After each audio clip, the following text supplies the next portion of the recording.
Because otherwise, if you do not register with us, you do not own your brand. I'm sorry, but that's the law. Anyway, if you'd like to join in the conversation here in the studio, we have, do call us up at 895-4460 and 897-8374. We come in every Tuesdays at 11 in the morning and Friday nights from 7 to 8 with replays at 12 midnight to 1 a.m. Intellectual property on TV, exclusively in Destiny, Channel 8 Global News Network. Joining me this morning is Miss Marge and Miss Lita from the Filipino International Franchise Association, telling us not only about the woes of building up a brand only to find out that you're not protected unless you're registered, but also how much does it take for you to buy a franchise or to start a franchise? Ayan. How much mga minimum, or can you give us a range? It's Marge? like 200,000 for total investment to 25 million. So the largest na franchise That's is mga 25 million. Yes, But that's like a restaurant na. I mean, yes, you have the for land a card will cost you siguro total investment of 300,000. for a cart. Is that the same as a kiosk? I mean, the size, Yes, in terms of size. It's like 2 by 2 square meter yung cart. In malls, diba? Yes, And even outside malls, near schools, Yes, diba? So you need about 200,000 if you're interested in franchising a particular brand, especially a member brand of the Filipino International Franchise Association. Do go to their website. It's www.fifa.ph. FIFA stands for Filipino International Franchise Association, not the soccer team. May FIFA di ba? FIFA World Cup. Ayan. So, I have here Miss Lita Agustin, who organizes, of course, events also for FIFA. She's also an officer of FIFA. And as she said earlier, they're going to have their 11th franchising expo in Cebu on March 11. 11th on March 11. Tama ba? March 12. 11. Ayan, okay. March 11 12 to 13. March 11 to 13. So that's next weekend. It's Friday, Saturday, and Sunday. Friday, Saturday, Sunday. So all of you there in Cebu, it will be Yes. held in SM Cebu. Do visit the Franchising Expo, the 11th Franchising Expo, organized by the Filipino International Franchise Association. So, doon po sa mga listeners natin na gustong mag-franchise, any other words of wisdom? Ayan. Maybe we should start with Miss Lita. Ayan, I mean, if, for example, I'm interested, I'm an OFW with money and I want to, or basically, I want to franchise, I want to franchise a business. Ano yung mga kailangan and pati sipag at tiyaga kasama ba dyan and everything. So, Miss Lita, do invite our listeners. Yeah. I invite invite those who wants to invest their business into franchising, no? To just call our office. And I also like to take the opportunity, no?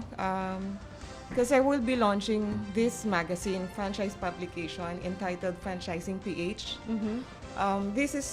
The purpose of this is to inform the investors and the franchise buyers, na inform them na kung ano yung mga pwede nilang pagpilian ng mga franchise businesses. Franchise, including the price, and then how to go about it, requirements, and including yung mga businesses that want to be franchised. Diba? Parang, so if I have a business, I mean, I'm a restaurant, I want to be available for franchising. You can also, when will this magazine be launched? Will this be available nationwide? Or Yes, this will be available nationwide. for free? Yeah, it's for It's free. for free, And yes. it will be initially launched dun sa 11th Cebu Franchise Expo. Cebu Franchising Expo. So, it's a very big event in the South. So, everyone in Cebu next weekend, March 11 to 13, visit SM City Cebu for the 11th Franchise Expo organized by the FIFA, Filipino International Franchise Association. Yeah, so other words of wisdom for our wannabe franchisees. Tama po ba? Franchisees. Yes, And franchisors na rin. Diba? Who want to grow their business. Especially sa franchisees. Especially sa franchisees. Those plan to invest their money. Before they invest, they have to make sure everything na legal. So, first step na gagawin niya, i-check niya kung mayroon silang trademark.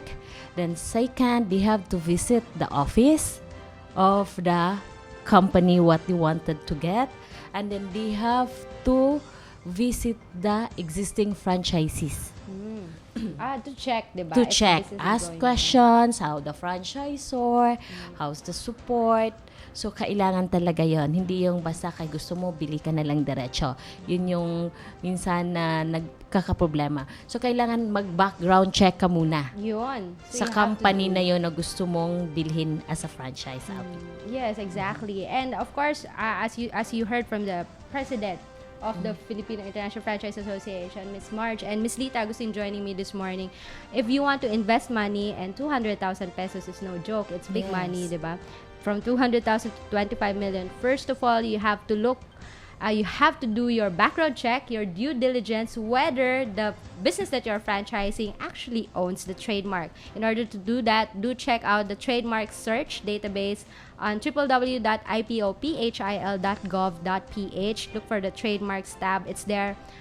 Search for the trademark and then check if the owner, the registered owner there, matches yung kausap po ninyo or the prospective franchisor that you're talking to. And second of all, don't be afraid to talk to the existing franchisees. Find out how is the business doing, how did they go about it, what's their experience, so that you can be better informed in making a management decision, diba? A business Yes. decision. Because it's no joke, it's money and it's something that you want to be in for quite some time, diba? It's business. So that's the advice from our guests from the Filipino International Franchise Association. Again, I'd like to invite everyone to register their trademarks. So if you are registered with the DTI or the SEC, that is not enough. You need to register your brands with the Philippine Intellectual Property Office. Ayan, it's located in 10 satellite offices nationwide, with the main office right here in Makati along along Buendia.